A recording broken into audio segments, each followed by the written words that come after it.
I want to get to Karen in California. I think she has something interesting to talk about. I read here, Karen, that you want to talk about nationalism and religion in the UK. Karen, what's up? Yes. How are you doing, Dan? I'm doing great, Karen. Thanks so much for calling. The reason I'm calling is that I saw Rachel and Steve on Thomas Westbrook's show, and I had a question about some of the things they said regarding Brexit and nationalism and sovereignty in the UK. Rachel, I really appreciated your comment about, this is just a slight aside, about Muslim men also being forced to marry against their will. Yeah. I live in California where we have a rather large Muslim population, and I have had quite a few friends that were forced to marry their cousins, and people back in the Middle East who I'd gone to school with them here. They had to go back to the Middle East and marry their cousins and people they barely knew because of their religion. So I have also had that shared experience. I also wanted to ask Steve, and Steve, by the way, I'm getting your game. I'm really excited about getting your game, the card game. That's going to be awesome. Thank you very much, Karen. But I wanted to ask you a question about something you guys said, because you talked about not talking about religion and not talking about, and when you talk about politics, it's not a big deal. But my ancestors came to the United States to mine when the tin mines ran out of tin in Cornwall, England. They're from Redruth. Mm-hmm. And one of the things that I have long been aware of is there are people in the UK that I have to say, kind of look down on Cornish people. And I thought that this was no longer true until I started watching some British television shows that we get over here. And I was really quite surprised about some of the comments that are still being made. My question is, even though you said it wasn't a deal, is there still that nationalism and in the UK itself where, for example, I thought maybe some of the areas that wanted Brexit wanted it to be pure indigenous population. Is that part of what happened? Do people still talk about that? Or is that something that you guys kind of try to smooth over and kind of ignore the way we try to smooth over and ignore some of the differences in our groups? I'm also a former neo-pagan, and I know that there are some of the so-called Celtic areas, I put quotes around that because that's not really a historical term, that's more of a modern term, where people feel that and this is not just in the UK, but this is also in Europe, where people feel, so for example, in Poland, where their ancient religion should matter more than letting people from the outside in. So anyway, I'm just throwing that out to you and seeing if you've heard of anything or if you have any feedback on that. So couldn't have picked a better time to ask this question with these two on, right? I've got to say, fantastic question. I'm so excited about this. I was so excited when I saw you guys on. I was like, oh, Mom, I have to call. Go ahead. I'm sorry. No, thank you. So I think it definitely depends on the area of the UK that you're living in. I'm sure Steve's experience will be very different to mine. So to give you a little bit of background, I grew up in South Yorkshire, which is way up north. I lived in the Midlands for probably in total about 4 or 5 years. I lived in Oxford for a while, Coventry for a while, and now I'm down in London. I've also lived on the south coast in Brighton, so I've kind of experienced a little bit of everywhere. It's not just the area you live in, but also, I guess, the kind of people you're around. So I don't want to sound elitist, but the people with less education are definitely less tolerant of other people. One thing I found up in Yorkshire was that there's a lot of people who hate anyone different to them. They hate outsiders. I go back up there now, and because I've lost my accent, they treat me like an outsider, and I get disrespected quite a lot. I have people mocking me, like if I go to the pub and be like, oh, who's this?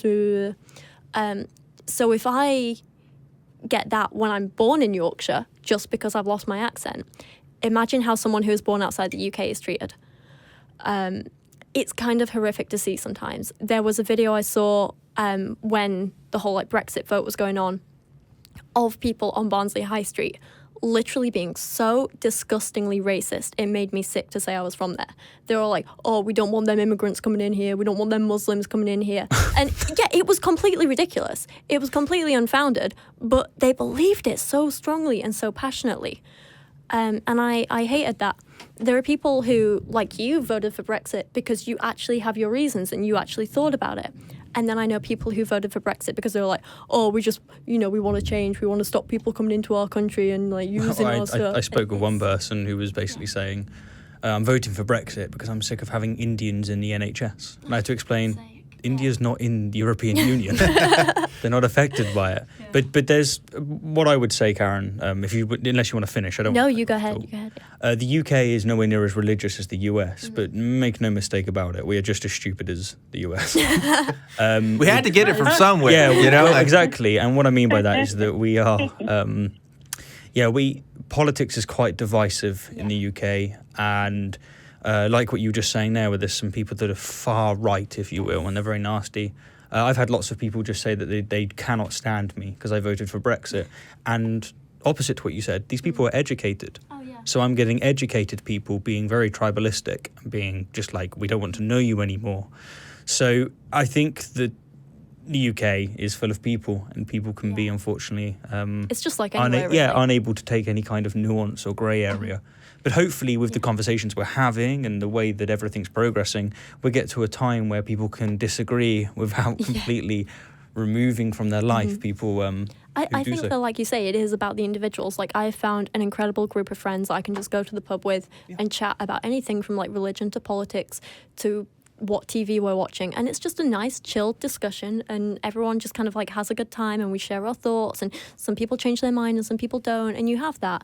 But then there's also groups of people where we'll get heated and people will get very angry and people will get very emotional about it. It just depends on the individuals. Yeah, and one last thing I would definitely say on this matter is that your call, or the notes for your call, says about nationalism and religion. The two are linked in the UK. It's quite rare that you'll find someone that's nationalistic that isn't religious.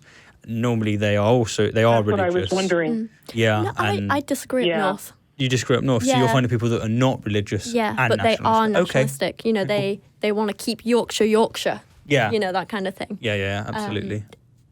And there's not a lot of religion up there, so you can't blame that. And I guess that kind of begs the question of, what do we mean by nationalism? And also, is it necessarily wrong if you want to make sure that the people that come to your location are, I forget the word that they use, but becoming part of your society rather than like a separate part, which is something we have in many places with Birmingham and places like that, where people can't speak the same language because of the way in which immigration has occurred. That's true.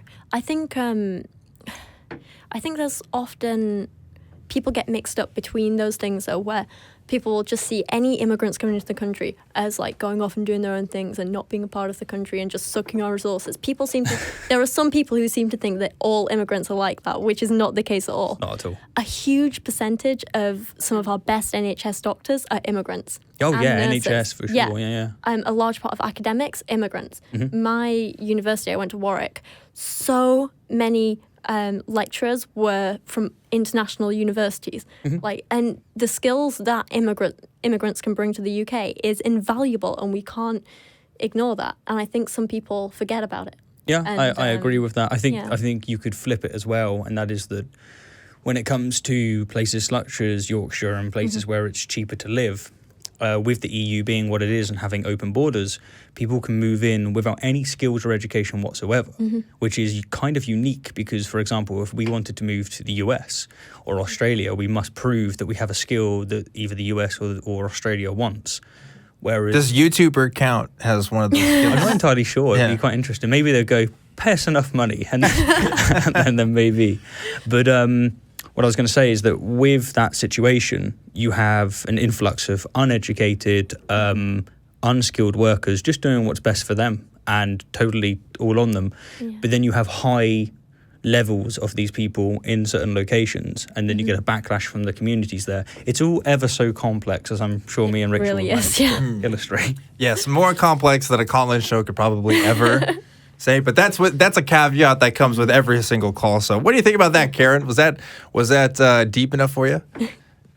I wish I could talk to you all for hours. It's wonderful, and it sounds like your complex a situation is complex like our situation is too, and that we actually have more in common than differences on the whole immigration issue. I grew up in a neighborhood that was only 6% white. And almost everyone was an immigrant. And it was absolutely wonderful. And I miss that. But we still have a lot of people that are bigoted here, too, even though we have a great diversity for a lot of the same reasons that you just mentioned. So anyway, thank you for talking to me. I really enjoyed the conversation. Thank you for calling. I'm going to keep watching your YouTube channel. Thank you. Thank you, Karen. Always a pleasure, Karen. Thanks again for calling. Oh, Karen. Karen has a repeat call on the show. Aww. She's great. Love having her call in. She was lovely. She is fantastic. I absolutely love it when she calls in. But we got some more calls here, and I just want to remind people we still got lines open. So if you want to call in, come call in. Just here in the studio tonight with Stephen Woodford, aka Rationality Rules, and Rachel Oates. It's happening.